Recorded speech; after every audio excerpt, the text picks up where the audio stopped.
सरकार कसा दूर करणार हा तुमचा प्रश्न आहे सक्षणाजी. राम कुलकर्णींकडून उत्तर घेण्याआधी आणि थेट सूरजजी आपल्याकडे येण्याआधी हनुमंत पवार, तुम्ही देखील खेड्यापाड्यातली सगळी परिस्थिती पाहिलेली आहे. संपूर्ण कर्जमाफी करण्याची सरकारकडे खरं तर संधी होती असा विरोधकांचा देखील दावा आहे. सरकारनं कर्जमाफी करण्याची संधी गमावली आहे का?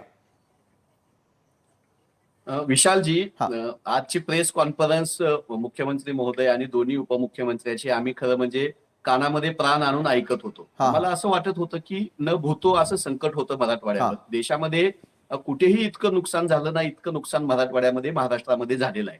असं असताना काहीतरी भरीव मदत होईल अशी आमची अपेक्षा होती. मात्र मुख्यमंत्री महोदयांनी अतिशय जबाबदारीने सांगतो मी, त्यांचं संविधानिक पद आहे, त्यांचा आदर राखून मी सांगतो की अक्षरशः खोटं मुख्यमंत्री बोललेले आहेत. पॅकेज जाहीर केलं म्हणून ते सांगतायत. तुम्ही चॅनलवाल्यांनी सांगताय असं माझं म्हणणं नाही. खुद्द मुख्यमंत्र्यांनी 10 वेळा प्रेस कॉन्फरन्समध्ये आम्ही विशेष पॅकेज जाहीर करतो असं सांगितलं. कशाला पॅकेज म्हणतात? नेहमीच्या नियमापेक्षा, अटीपेक्षा, कायद्यापेक्षा पुढे जाऊन जी मदत तुम्ही आणताय त्याला पॅकेज म्हटलं जातं.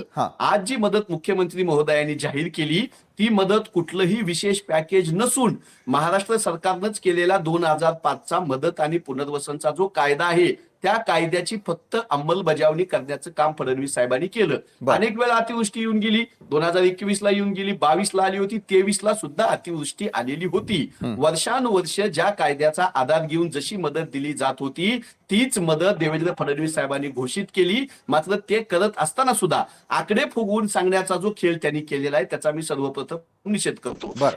आता जे तुम्ही आकडे दाखवत आहात तर त्याच्यामध्ये जमीन करवडून गेलेला आम्ही 47,000 रुपये द्यायचा निर्णय घेतला असं आता मुख्यमंत्री साहेबांनी सांगितलेलं आपण ऐकलं. दुभती जनावरं वाहून गेलेले असतील तर 37,000 रुपये द्यायचा निर्णय आम्ही घेतला असं मुख्यमंत्री महोदयांनी सांगितलं. साफ खोटा आहे. 2025चा GR आणि 2005चा मदत पुनर्वसनच्या कायद्यामध्ये या सगळ्या गोष्टीच्या नोंदी करून ठेवलेल्या आहेत. ही जर मदत दिली नसती तर या सरकारला आम्ही न्यायालयात खेचलं असतं आणि यांना उत्तर द्यावं लागलं असतं. माझ्याकडे तो पूर्ण GRचा ड्राफ्ट आहे, सगळे आकडे आहेत. त्या आकड्यामधला एकही शब्द यांनी मागे पुढे सुद्धा केला नाही, जसेचे तसं यांनी वाचून दाखवलेलं आहे. म्हणजे ही मदत तुमचं विशेष पॅकेज नाही. एक अभूतपूर्व संकटाला सामोरे जाण्यासाठीची ही मदत अपुरी आहे. आणि आमचं म्हणणं होतं की तुम्ही जमीन खरवटून गेल्यानंतर 47,000 रुपयात एखादी जमीन उभा करून दाखवा बरं. 2 एकर 5 एकर 2-2 हेक्टरची जमीन 47,000 रुपयामध्ये. आता जो गाळ साचलेला आहे, वाळू साचलेली आहे, दगड येऊन पडलेले आहेत, ते काढायचा खर्च सुद्धा 47,000 रुपयापेक्षा जास्त आहे. दुभतं जनावर 1.5 लाखाला 2 लाखाला 2.5 लाखांपर्यंत दुभत्या म्हशी आणि गायी आहेत.